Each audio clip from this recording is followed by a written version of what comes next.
السلام عليكم ورحمة الله.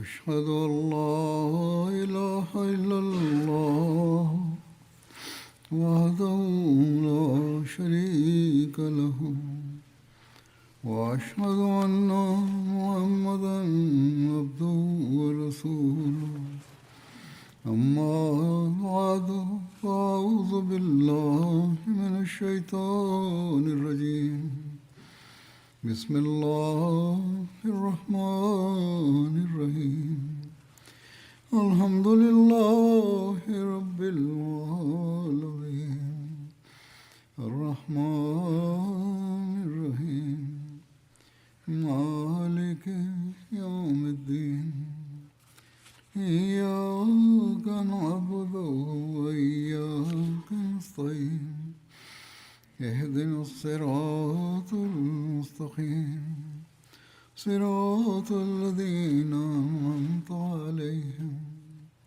غير المغضوب عليهم ولا الضالين. After reciting the Tashahhud, Ta'awuz and Surah Al-Fatiha, Hazrat Khalifatul Masih V, Ayyadul Talib ibn Aziz stated, in the previous sermon, there was mention of Hazrat Ka'b bin Malik and some other companions who remained behind on the occasion of the Battle of Tabuk and the subsequent displeasure of the Holy Prophet ﷺ.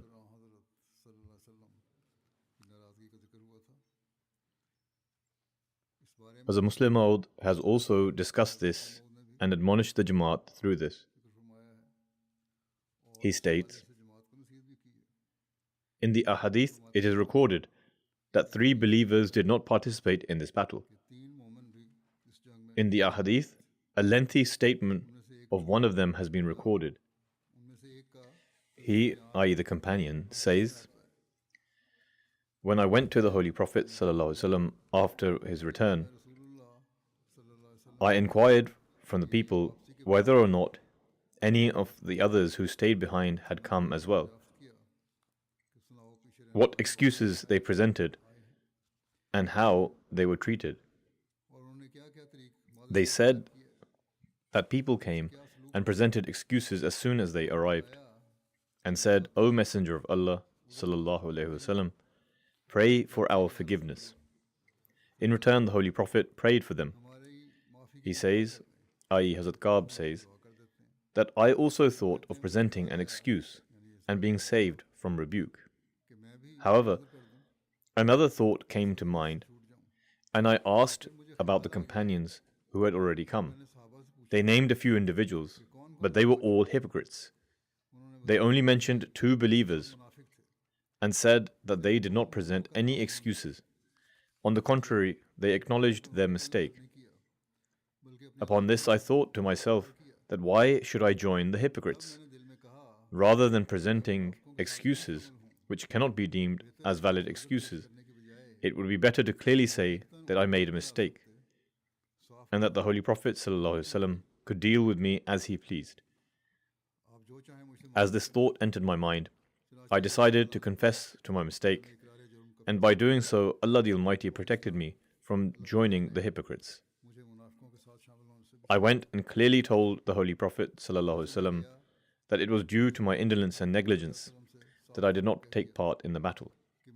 There was no other valid excuse. Upon this, the Holy Prophet said that until Allah the Almighty reveals His decree in relation to you, we will break our ties with you. The name of this companion was Ka'b bin Malik. He says, this decision caused us great distress, as only Muslims were living in Medina. Not even anyone from among the hypocrites dared to speak to us.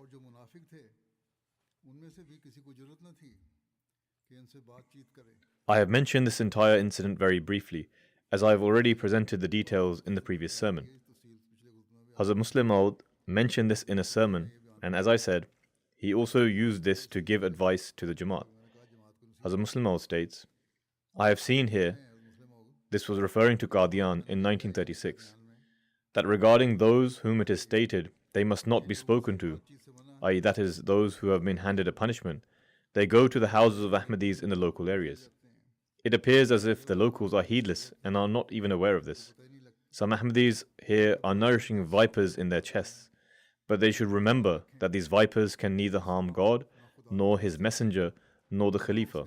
They can only harm those who are hosting them. By the grace of Allah the Almighty, we are safe, because who can bite the one whom Allah the Almighty takes into His protection? They will only bite those whom they are able to bite.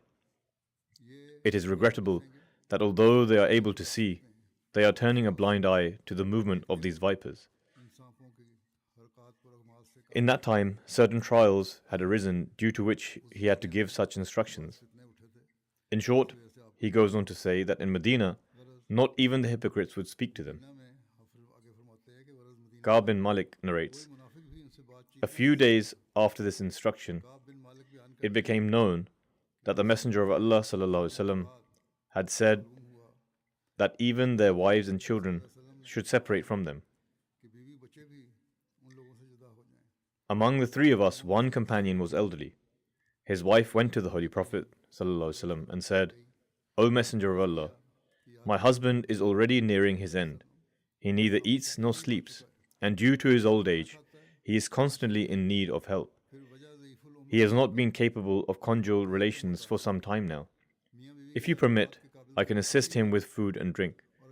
The Holy Prophet replied, all right, you may give him this much help. Hazrat Ka'b states, this made me think that perhaps I should also request similar permission. But then I thought, he is an elderly man, whereas I am young. It would not be appropriate for me. So I said to my wife, go to your parents' home, lest I call you one day and you refuse. I did not think anyone else would speak to me. Due to the Holy Prophet's love and compassion, I thought that seeing my distress, he might take pity on me. For this reason, I would go to his gathering and loudly say, Assalamu alaikum, i.e. peace be upon you, then look to see whether his blessed lips moved. But he would not reply. I would become anxious, thinking perhaps his lips had moved, but I had not seen it. Then I would leave that sitting, and then return once again and say, Assalamu alaikum, loudly, and look to his lips. Then I would leave again, but he would not reply, though occasionally he would glance at me from the corner of his eye. He continues, when many days passed, I went to my cousin, with whom I always ate and lived. He was working in his orchard. I said, my brother, you are my confidant. We have always lived together and kept nothing hidden from each other.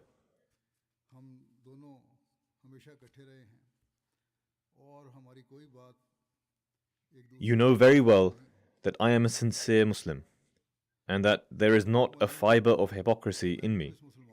I have come today in great anxiety to ask you, tell me, am I a hypocrite? He did not reply.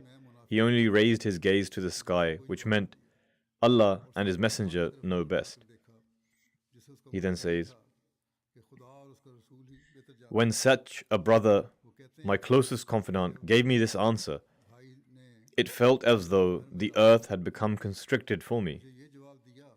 I panicked, climbed over the orchard wall, and ran towards the city in a frenzy. When I neared Medina, a man approached me and asked, are you so-and-so? I said yes. He handed me a letter and said, this is from such and such king, a Christian Arab ruler under the Roman Empire. I opened the letter. In it he had written, we have learned that you are one of the nobles amongst the Arabs, yet Muhammad ﷺ has humiliated you, while you deserved to be honored. If you come to us, we will treat you according to your rank. Ka'b bin Malik states, my heart was already in a state of distress from the answer my brother, i.e. by the answer his cousin had given him when he went to the orchard. He was deeply distressed at the time. When I read this letter, I was overcome by a state of shock and thought, this is Satan's last attack. It should not be the case that this causes me to stumble. So I said to the messenger, follow me, Nearby, a man was lighting a furnace. I tore the letter into pieces and threw it into the fire. I then said, "Tell your king that this is my answer." These were the final moments of their trial. Eventually, Allah the Almighty showed mercy and revealed to the Messenger of Allah that their mistake had been forgiven. In another place, as a Muslim Maud states, just observe how great a lesson can be drawn from the incident of Ka'b bin Malik. He fought alongside the Holy Prophet in all battles. He was even present in the conquest of Mecca. Yet, owing to indolence on his part, he remained behind in the Battle of Tabuk. The Holy Prophet gave him such a severe punishment that he did not even return his greetings of peace. He forbade the Muslims from speaking to him, to the extent that even his wife was ordered to stay separate from him. It was during this time that the messenger of the Ghassanid king brought a letter in which it was written, "Your companion has not shown you due regard. Come and stay with me." Ka'b said, "This is the final onslaught from Satan," and with this he put the letter in the furnace. He then told the messenger to relay this message to the king. Given the situation at the time, as Muslim Maud further states, there are some members of the Jamaat who, if they are questioned on a matter, reply by saying that no consideration has been shown for our services and we were not shown due regard. It should be remembered that the administrative system of the Jamaat is one matter, and the services one renders are a separate matter. And in order to uphold the system of the Jamaat, the person who makes an error must be questioned, irrespective of who they may be. Therefore, in line with the command of God, strive in the way of faith in such a manner that Satan runs away. But do not do so for the sake of receiving praise, nor do it so that one may be spared from the consequences of our mistakes. Furthermore, do not boast of your favors before God Almighty, nor employ taunt or injury. Serve Islam through all means. One should not remind of the favors conferred by them. This should be the spirit in which one should serve and seek to attain the pleasure of Allah. This was an excerpt from the early sermons of his Khilafat. The first one was from 1936. The journey of the Battle of Tabuk proved to be such a wise and blessed journey that the awe of the Muslims was established over the whole region of Arabia, and in a short time the flag of Islam began to wave over all of Arabia. Thus, regarding this as well, Hazrat Muslim Maud radiyallahu anhu states, after the return from Tabuk, the people of Taif also came and accepted their authority. Before they were adamant on fighting, but then they accepted their rule. Subsequently, various tribes came turn by turn and asked for permission to live under Islamic rule. And in a short period of time, the Islamic flag began to wave over all of Arabia. After returning, there was also a campaign which is called the Expedition of Hazrat Khalid bin Walid, which was towards Najran to the Banu Abdul Madan, who were from among the Banu Harith bin Ka'b. Abdul Madan, to whom the attribution of this tribe is made, was the forefather of Banu Harith, and his name was Amr bin Yazid.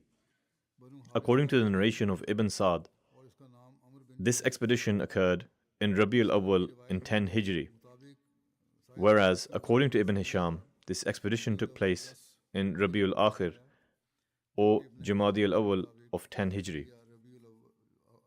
In the life and character of the seal of the Prophets, Hazrat Mirza Bashir Ahmad Sahib radiyallahu anhu has stated the date of the expedition of Khalid bin Walid towards Najran as Rabi al-Awwal 10 Hijri.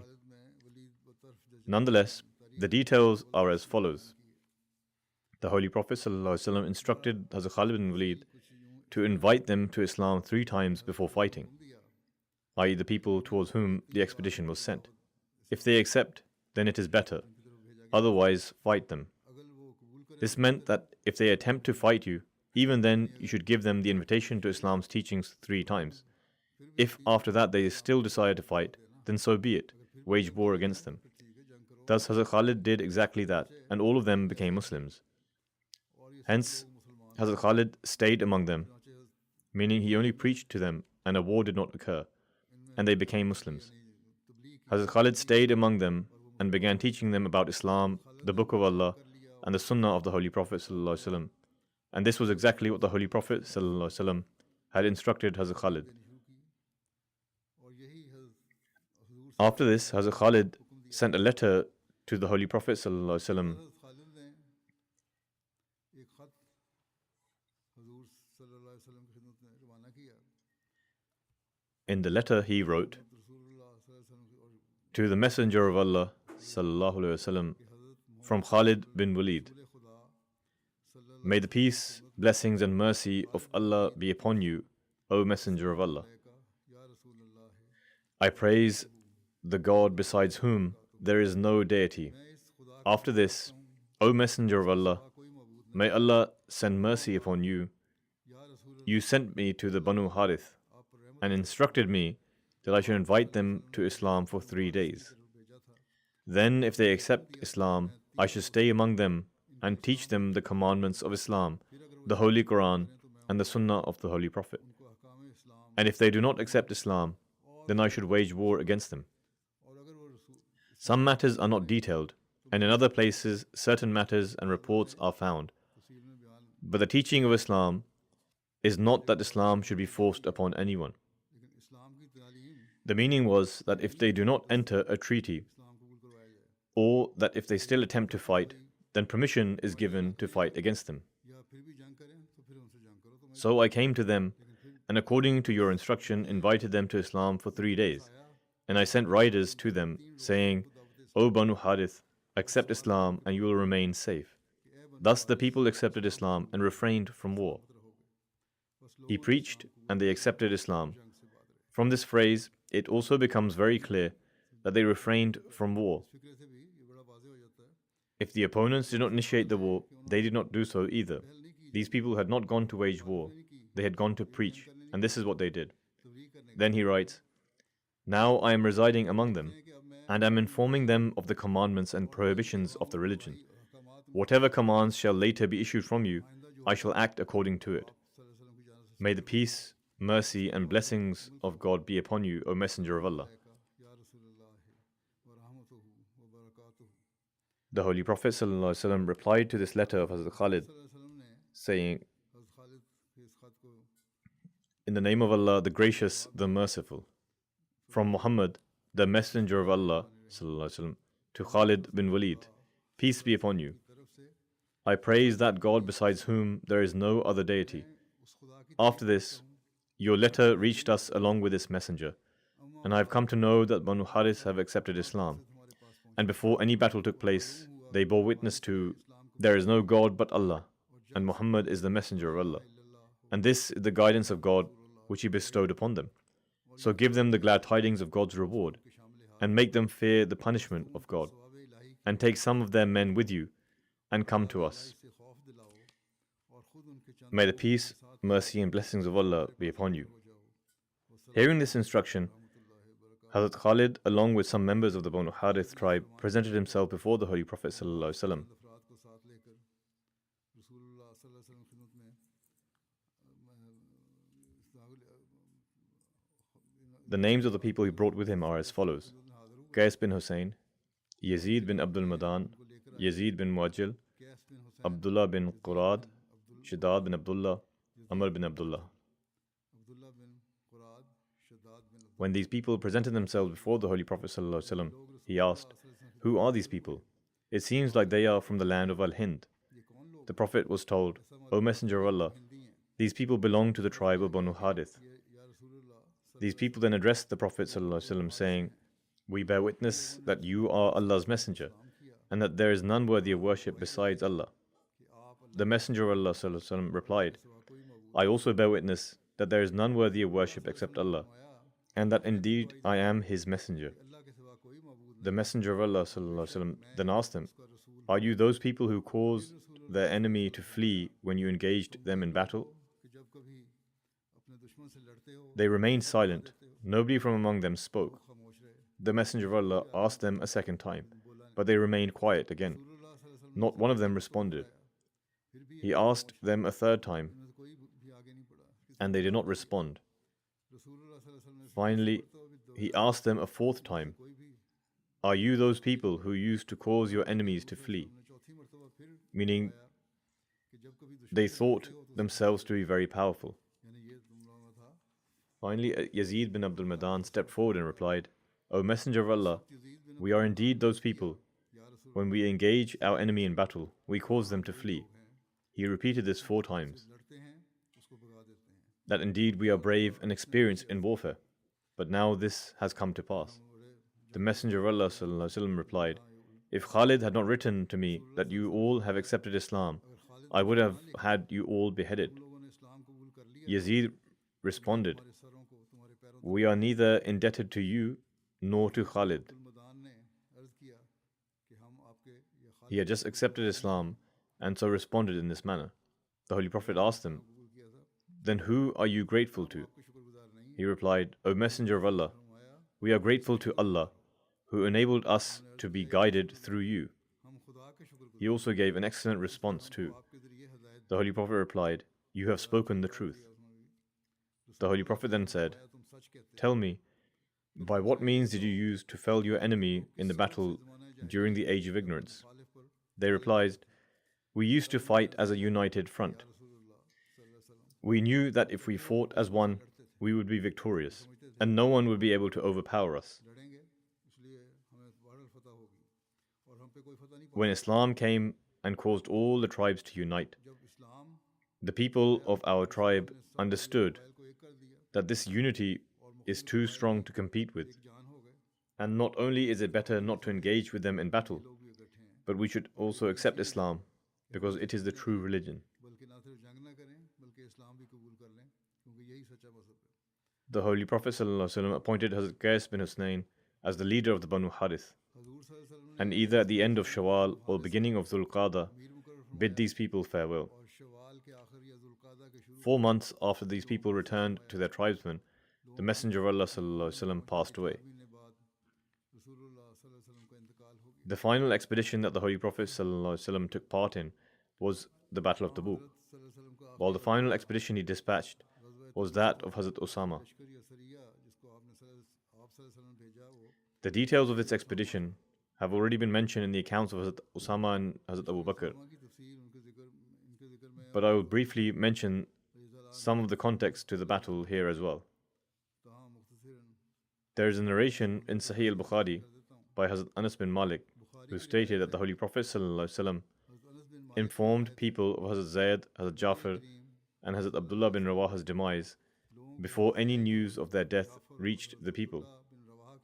He explained that Zayd had taken the flag. There was an expedition that took place before Osama's expedition. He explained that Zayd took the flag but was martyred. Then Jafar took the flag and he too was martyred. Then Ibn Rawaha took the flag and he was also martyred. The Holy Prophet's eyes welled up with tears while he was describing this account.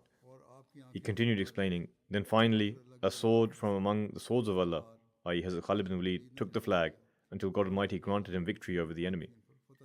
Upon returning from the farewell pilgrimage, when the Holy Prophet ﷺ reached Medina, there no longer remained any threat to the people of Medina from the south. However, the danger from the Byzantines in the north still persisted. The Christians took great pride in their strength. Thus, an attack from their side could occur at any time.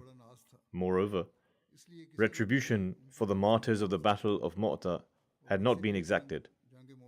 In that battle, it was owing to the skill of Hazrat Khalid bin Walid that the Muslim army succeeded in returning to Medina. Not many days had passed after the Holy Prophet returned from Hajj. A few days later, he ordered that an army under the command of Hazrat Osama bin Zayd be dispatched to launch an attack on Syria. The preparations for the army of Osama were completed on Saturday, 2 days before the passing of the Holy Prophet ﷺ, and its preparations had begun prior to the onset of his final illness. Towards the end of Safar, the Holy Prophet had instructed for preparations to be made to fight against the Byzantines. He called for Hazrat Osama and said, "Set out towards the place where your father was martyred." Hazrat Zayd was martyred in that same place in an earlier battle. The Holy Prophet said, "Go there and trample them," i.e. the enemy, "with your horses. I have appointed you as the commander of this army." In another narration, it is recorded that the Holy Prophet ﷺ said, "Trample Balqa and Darum with your horses." Balqa is a region in the land of Syria, situated between Damascus and Wadi al-Qura.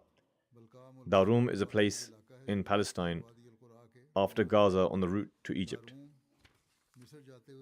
While instructing the departure towards Syria, he said, "Then at daybreak, launch an attack upon the people of Abna." Abna is the name of a place in Syria towards Balqa. He further said, "Travel swiftly so that you reach them before the news of your advance reaches them. Thus, if Allah grants you victory, then do not prolong your stay there, and take guides with you for the route, and send informers and scouts ahead of you." The Holy Prophet ﷺ tied a banner for Hazrat Usama with his own hands. He then said, "In the name of Allah, perform jihad in His path, and fight against him who denies Allah. Do not commit treachery, do not kill women and children, and do not desire confrontation with the enemy." This clause too points to the danger from the enemy, that if the enemy attacks, then one must fight, but one must not desire confrontation. He said, "Surely you do not know, perhaps you may be tried because of this, but you should say, 'O Allah, be sufficient for us against them in whatever manner you please, and avert this war away from us.'" Thus he taught this prayer as well, that war is not necessary. If war can be averted, then avert it. He continued, "If they clash with you, and if battle ensues, and they gather together raising a clamor, even then dignity and silence are incumbent upon you. Then fight with composure and dignity, and do not quarrel amongst yourselves. Otherwise you will become cowardly, and your awe and prestige will vanish. Become unified, and say, 'O Allah, we are your servants, and they too are your servants. Our forelocks and their forelocks are in your hands, and you alone can be sufficient against them. And know that paradise lies beneath the shade of the swords.'" Hazrat Usama departed bearing the banner tied by the hand of the Holy Prophet, and entrusted it to Hazrat Buraidah bin Husayb. He gathered the army at Jurf. Jurf is a place 3 miles to the north of Medina. From among the honorable Muhajirin and Ansar, not a single person remained that was not called for this expedition. Among them were Hazrat Abu Bakr, Hazrat Umar, Hazrat Abu Ubaidah bin al-Jarrah, Hazrat Sa'd bin Abi Waqqas, Hazrat Sa'id bin Zaid, Hazrat Qatada bin Nu'man, Hazrat Salama bin Aslam. All of them were placed under Hazrat Usama. Some people began to say that this youth had been made a commander over the most eminent of the Muhajirin. Among them are great and senior companions. How can a young boy be appointed as their leader? When these comments reached the Holy Prophet, he became greatly displeased. At that time, his blessed head was wrapped with a cloth, and he had covered himself with a cloak. He ascended the pulpit, praised and glorified Allah, and said, "O people, the words that some of you have uttered concerning Osama's appointment as commander have reached me. If you object to my appointing Osama as leader, then know that you had objected before when I appointed his father as a leader. By God, he was fully deserving of leadership, and after him, his son too is deserving of it. He was among those dearest to me, and indeed both father and son are of such noble character that only goodness can be thought of them. Therefore, think good of this man, i.e. for Osama, for he is amongst the best of you."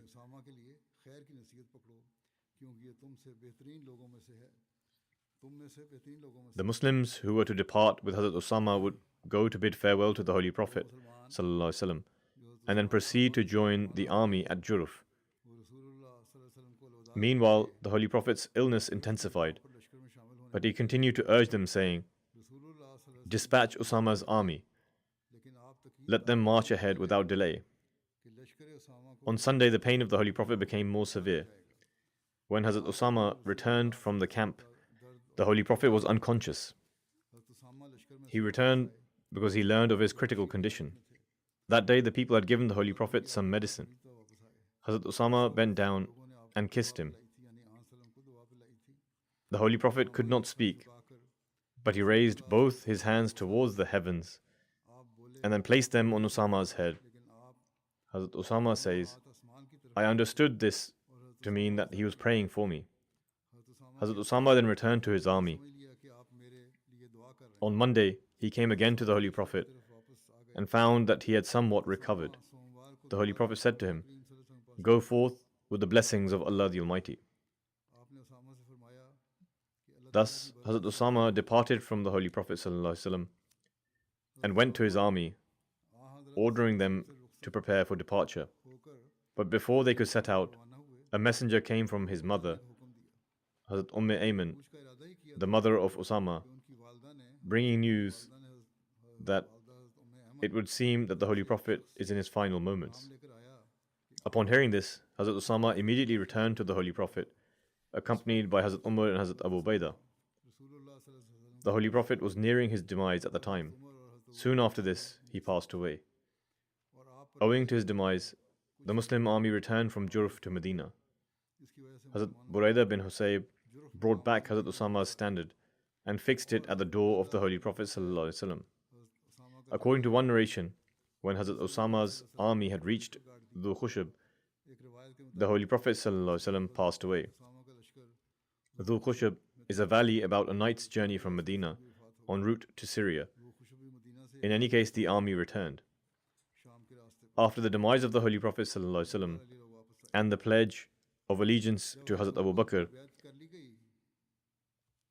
Hazrat Abu Bakr ordered Hazrat Buraidah bin Husayb to take the banner to Usama's house and instruct him to proceed with his mission. Hazrat Buraidah took the flag to the place where the army had first encamped.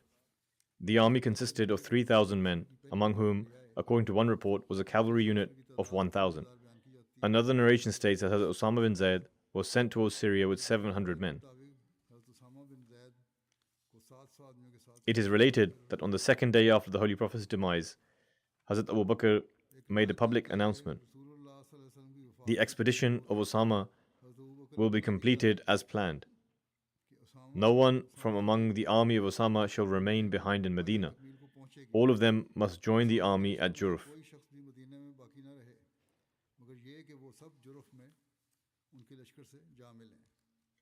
Hazrat Muslim Maud radiallahu anhu has described the situation as follows. When the Holy Prophet ﷺ passed away, the whole of Arabia fell into apostasy. Even courageous men like Hazrat Umar and Hazrat Ali were momentarily disheartened at the sight of this great turmoil. Shortly before his passing, the Holy Prophet had prepared an army to march towards the Roman territories and had appointed Hazrat Usama as its commander. However, the army had not yet departed when the Holy Prophet ﷺ passed away. At his demise, when Arabia rose in rebellion, the companions thought, if during such a time of revolt, the army of Usama is sent away towards the Roman frontiers, then only elderly men, women and children will remain behind in Medina, and there will be no means left for the city's defense.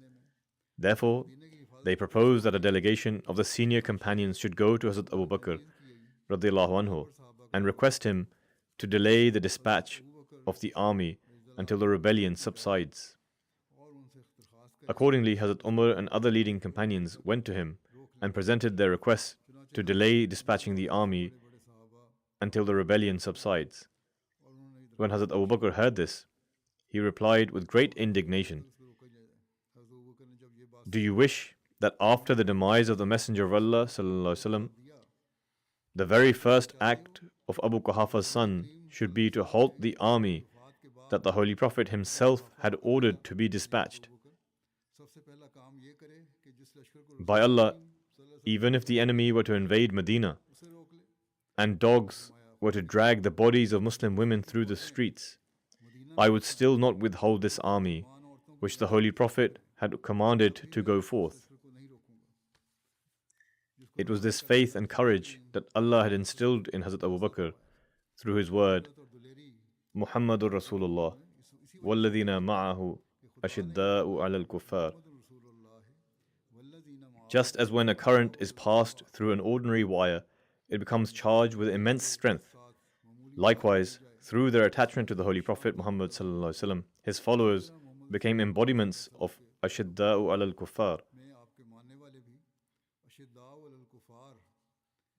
The Promised Messiah Islam has also described the dispatch of Usama's army in his blessed book, Sirrul Khilafah.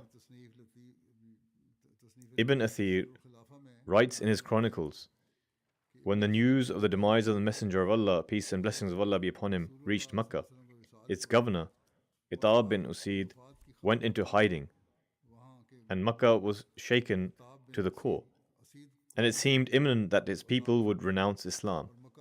He also records, the common and elite of every tribe in Arabia apostatized.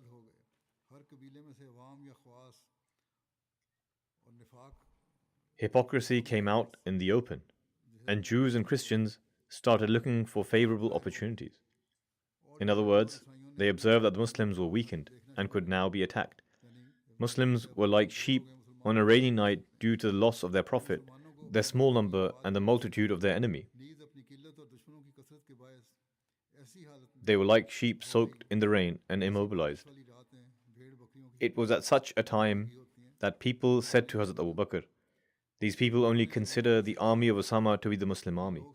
And as you can see, the Arabs have rebelled against you. It is therefore not prudent to separate yourself from these soldiers.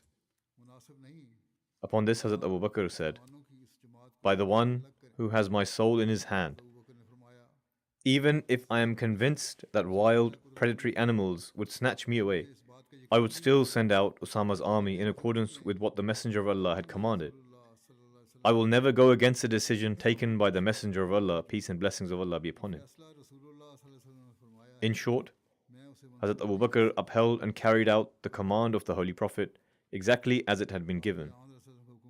He instructed that all those companions who had been appointed to the army of Osama by the Holy Prophet should immediately rejoin it, saying, no person whom the Messenger of Allah included in the army of Osama shall remain behind. I will not grant anyone permission to stay back. Even if he has to go on foot, he must join the army. Not a single person remained behind. All of them went with the army. In any case, regarding Hazrat Abu Bakr dispatching the army, it is written that when, according to Hazrat Abu Bakr's command, Osama's army gathered in Jurf, Hazrat Abu Bakr himself went there and inspected the army and arranged its ranks.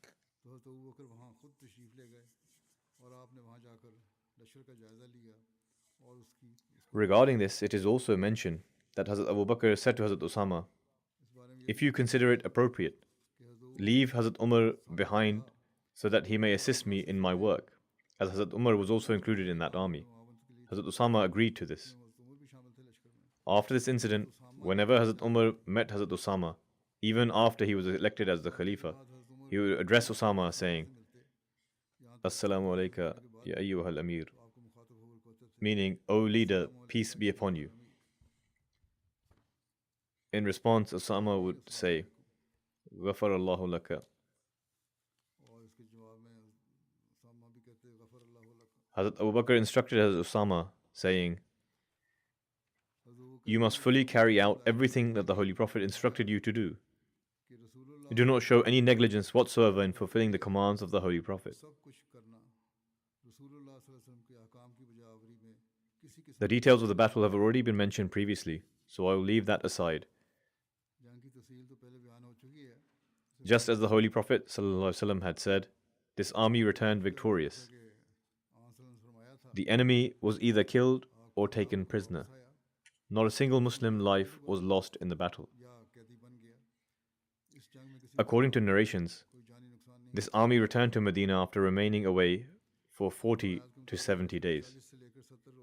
Hazrat Abu Bakr's love for the Holy Prophet ﷺ was such that he said regarding Osama's flag which the Holy Prophet had tied with his own hands, how could it be that the son of Abu Quhafa should undo the knot of the flag which the Holy Prophet himself tied with his hands?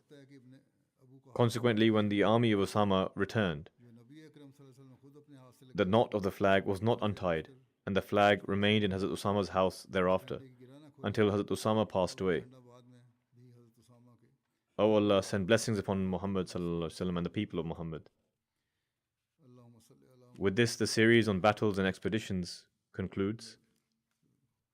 I will see about presenting other aspects from the life and character of the Holy Prophet ﷺ in future, God willing. At this time, I also wish to mention two deceased members and will lead their funeral prayers afterwards, God willing.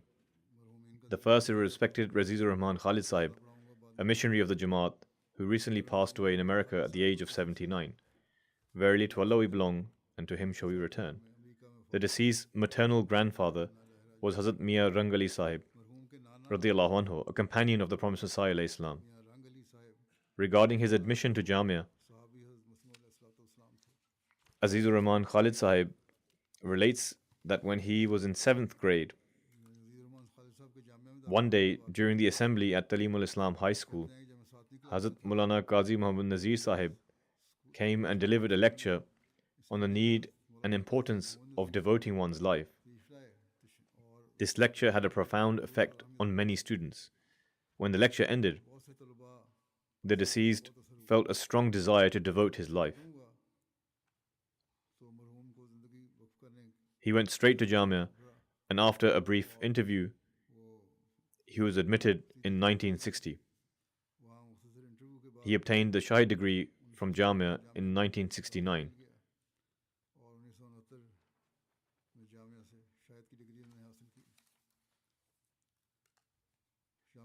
It took him 9 years to complete Jamia, as he had suffered a train accident which caused serious injuries, resulting in him falling behind 2 years. Despite this, he did not give up and his life was saved. He used to say that it was through the prayers of Hazrat Khalifah Masih III Rahimullah that his life was saved. After becoming a missionary, he served abroad in Sierra Leone, Nigeria, Ghana, Tanzania, and Zanzibar. In Pakistan, he served in various places as a missionary. Upon returning, he continued serving in Tahreek-e-Jadid, Wakalat-e-Ishaat and Rabwa. His grandson, Hamza Ubaidullah, who is also a missionary and graduate of Jamia, says that Azizur Rahman Sahib used to tell him that there were times in Africa when he would boil rice, sprinkle salt over it, and eat it. There would be no curry or other food available. At times, even such simple food would not be available.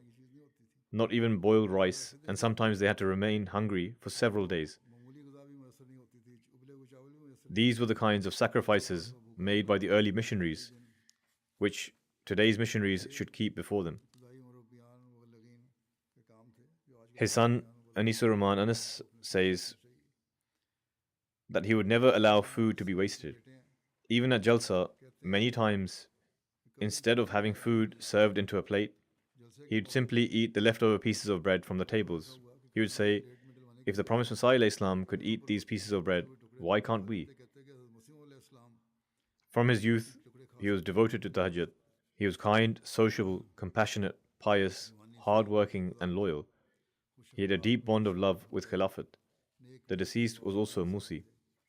He was with me in Ghana while I was there. He worked with great loyalty, effort and simplicity. He served selflessly. He is survived by 2 sons and 3 daughters, and many grandchildren. May Allah the Almighty grant the deceased forgiveness and mercy and elevate his station. The second mention is of respected Idi Humaydi Sahib from Indonesia. On 22nd November, after completing Umrah, he suddenly fell ill, and due to that illness, he passed away in Medina at the age of 77. Verily to Allah we belong, and to Him shall we return. Ahmadiyyat entered his family in the 1930s when his maternal uncle, Muhammad Rauf Sahib, pledged allegiance through Hazrat Maulana Rahmat Ali Sahib. Afterwards, his maternal grandfather and mother also accepted Ahmadiyyat. His son-in-law, Basuki Ahmed Sahib, is a missionary. He says that day and night he had a passion for propagating the message, and it was always his longing to give his life in the path of propagation. He says that whenever he met him, propagating the message was always his preferred subject of conversation, and his method of preaching was a source of inspiration for many missionaries. His daughters also write that he would go to the mosque before the call to prayer and spend time engaged in the remembrance of Allah. He recited the Holy Quran daily, studying the translation and commentary. He would mark the verses important for preaching. He never abandoned the tahajjud prayer. Even at the age of 76, he would travel on a motorcycle for preaching. He used to tell his children, "Do not fall short in financial sacrifices. This is the right of Allah. To the utmost extent, offer as much sacrifice as you can.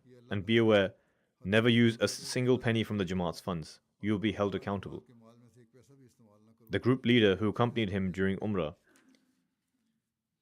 writes that throughout the pilgrimage, he would keep saying, "When I return from here, I will preach and I will tell the people that members of the Ahmadiyya Jamaat perform the worship of Hajj in Makkah."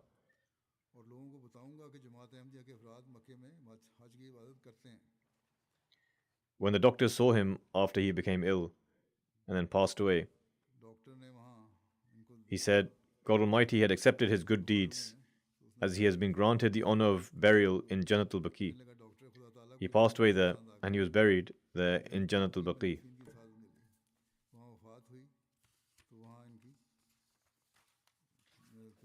In Pakistan, Ahmadis are not allowed to bury their deceased in their own cemeteries. And if the grave of another Muslim is nearby, they say, "You cannot come near it." But Allah the Almighty granted him the opportunity to be buried in Jannatul Baqi. Now let those people try to dig up his grave from there. They would never have the courage to do so. These clerics will themselves meet their end soon, God willing. The secretary for Tabligh in Indonesia, Ganawan Vardi Sahib, says that he was a successful and extremely passionate preacher who truly made the motto, "Do not let a single day pass without doing Tabligh," the principle of his life. He had an old motorcycle on which he would travel to far-off villages. He would also go to areas where there was opposition to the Jamaat. And as a result of his preaching, he brought hundreds of people into the fold of Ahmadiyyat.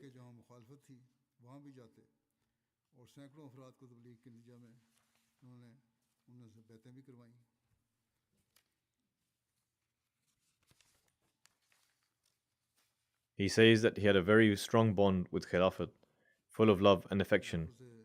By the grace of Allah, he was a Musi. He is survived by 4 daughters and 10 grandchildren. As mentioned, one of his sons-in-law is also a missionary. May Allah the Almighty grant him forgiveness and mercy and elevate his station.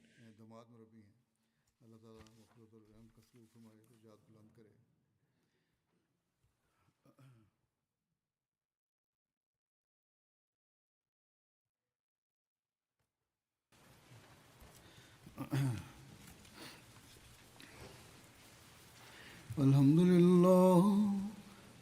لله نحمده ونستعينه ونستغفره ونؤمن به ونتوكل عليه ونعوذ بالله من شرور أنفسنا ومن سيئات أعمالنا من يهده الله فلا مضل له ومن يضلل فلا هادي له ونشهد أن لا إله إلا الله ونشهد أن محمدا عبده ورسوله عباد الله رحمكم الله إن الله يأمر بالعدل والإحسان وإيتاء ذي القربى وينهى عن الفحشاء